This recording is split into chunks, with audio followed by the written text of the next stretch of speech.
Well, firstly, welcome. This is an incredibly important occasion for us, and it's an occasion that it's right to celebrate and pay tribute to the bravery of the people who are involved in the front line of the lifeboat, and also the lovely ladies who support them, and I'm delighted to see them all here this evening because it's very much a group effort, as we all know, but I've still never won anything in the raffle. And Maeve said to me, meet me halfway, buy a ticket. But you know, we all recognise the value of the lifeboat service, and in addition to saving lives at sea, there are occasions when they save life on dry land. You're going to have to bear with me with this one. I will get there in the end. But 7 years ago, one Friday night, I was standing in the kitchen, gently encouraging my risotto, when I suddenly realised that I didn't think I'd recorded Strictly 2. So this is about 6:20, probably the Friday before Christmas, 3 or 4 days before Christmas. So I go into the next room and I see Gabrielle sitting on the settee like this, rigid and shaking uncontrollably. And I go, well, if you don't want to watch it, just say.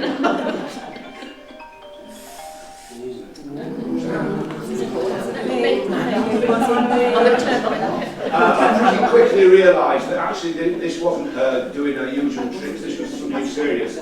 I rang the ambulance, they came round, as we know, within minutes. She was taken down to the Minyo. Johan, who was the doctor on call that evening, who also happened to be an emergency medicine consultant, he examined her and realised pretty quickly that this was something that needed dealing with. And so he made that decision very quickly that she needed to be taken to Guernsey. So the phone call was made, and we were advised that the RNLI pilots were out of hours. The weather was pretty rotten. It was a high tide, it was a big swell, and so the phone call was made to Bugsy, and Bugsy, without hesitation, said, you know, if it's necessary, we will do it. So everybody sprung into action. I stepped outside, and whilst outside, I heard the defibrillator, and I recognised the language from Casualty and Holby City. And I thought, oh my God, she stopped breathing. So I went tearing in, and one of the nurses said, oh, don't worry, we're just testing it. And then I collapsed. And so we got her down to the harbour. Deck was in charge. We managed to get her onto the lifeboat, and we took her to Guernsey, where she was admitted, and she spent 3 weeks there, and to this day they've never found out what the virus was she was suffering from. But you know, I mention it because you know we've got a very personal responsibility to thank the lifeboat.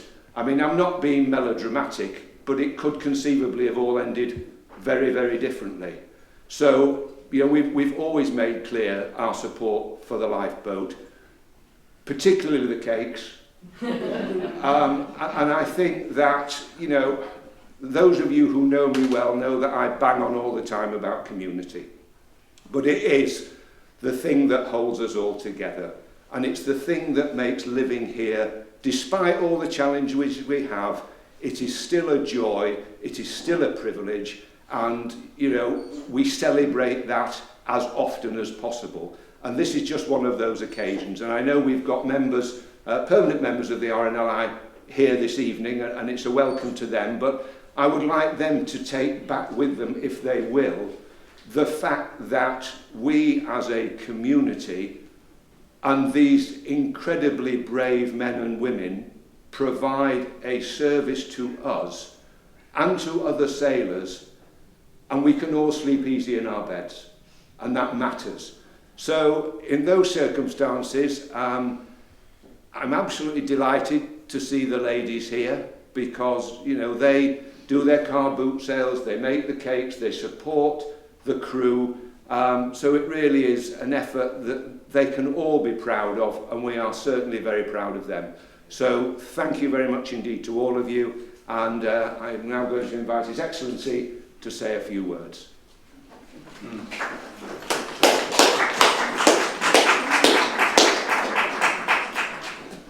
I don't watch much television. I've never used a defibrillator, so I'm not sure I'll be able to match William's words and the depth of the emotion that goes with them.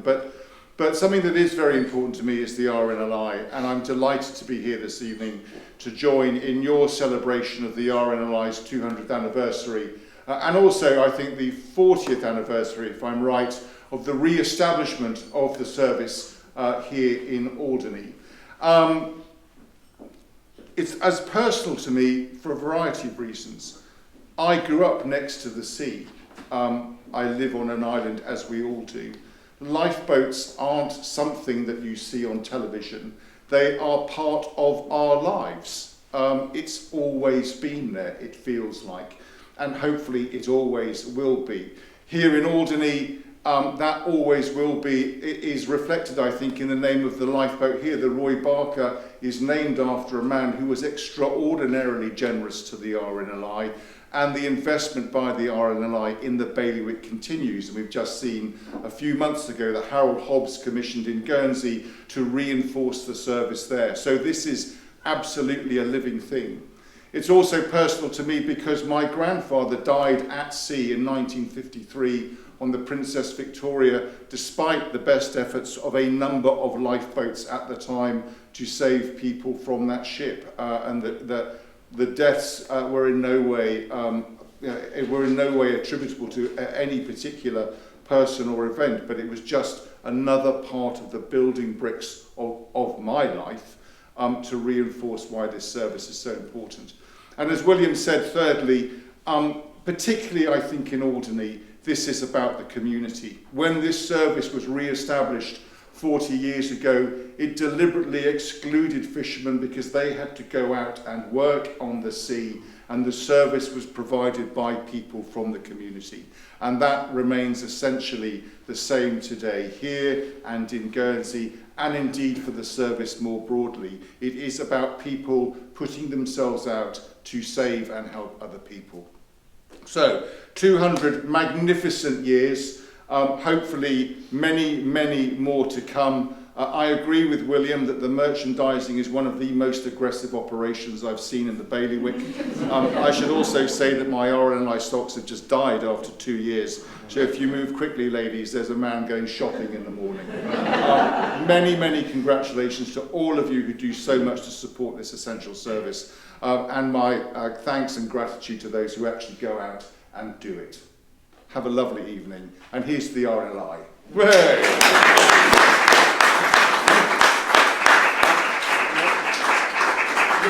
Your Excellency, William, ladies and gentlemen, I hope you forgive me, but I think we would just like to, on behalf of all of us here, thank you both for your not only your generosity in hosting this evening, which is super, and also your very generous words that you said about our station tonight, and also the RNLI generally. It's not very often that we get this lovely bunch of people together, because they're always out either crewing lifeboats or raising money or supporting everybody. So it is a very special evening for us as well, and thank you for us to enable us to do that, and to mark this very special 200 years of the RNLI and saving lives at sea. So thank you on behalf of us all very much. It's absolutely a pleasure. Thank you.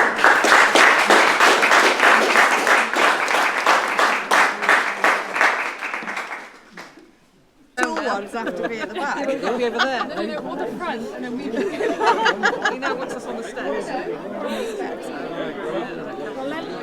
Come forward, can some of you kneel down? Possible in the front.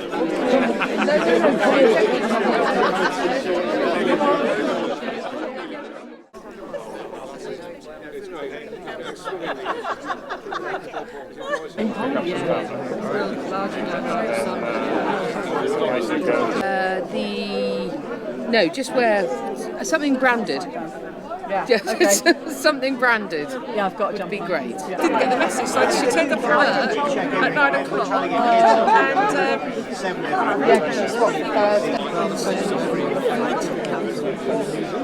what a bit. No, but what do they do frequent, like when they... It's them that ends up flying, they end up shooting up the bloody... Well, let's face it, I'd be curious. It's a very polite way of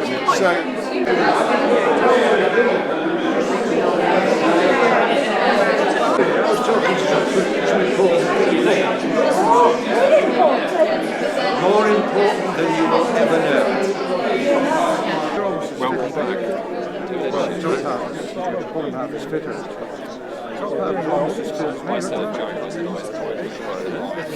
Declan, what's the significance of 1824? Well, 1824 very nicely commemorates 1824, which was 200 years ago when the RNLI was founded. So we thought that today, which is also the 1st of August, so the 1st of the 8th, 2024, which is also another significant number, that every single lifeboat station in the country, so 238 of them, will be having a group photograph of all of our volunteers, from people from fundraisers, from shop supporters and volunteer lifeboat crews at that time to mark this very special year for the RNLI.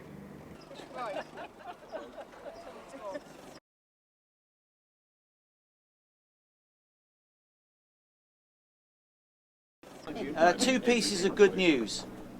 The first one is I'm not doing a speech. Excellent. Even better news, I am going to present this certificate to the station. It's overdue because of COVID and the loss of the chair, so we lost time in the RNLI in producing these. However, it is the 50-year certificate for 50 years of Alderney Lifeboat Station, which includes the time before it closed and reopened. So I'll read you what it says on the certificate.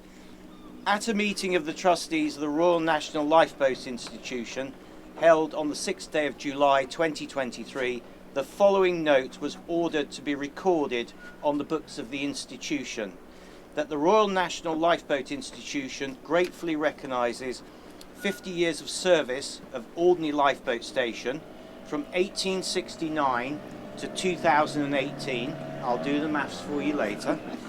For saving lives at sea, and wishes to acknowledge the commitment of the local life-saving community, Guild, everyone else included, basically, and dedication and courage of the crews who have never failed to maintain the proud traditions of the lifeboat service. And that's signed by the Chair and Chief Executive of the RNLI. So it's an absolute honour for me to present this to the station, and I'll present it to Declan on behalf of the RNLI.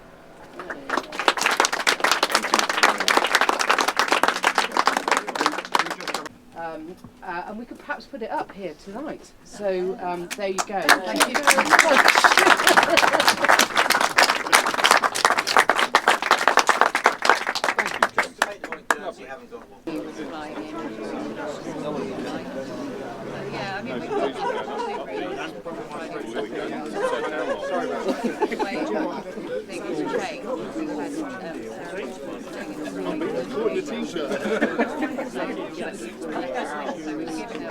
Is it something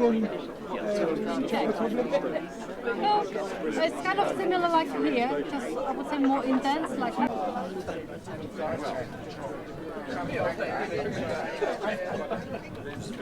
You couldn't get them, well, you couldn't get them.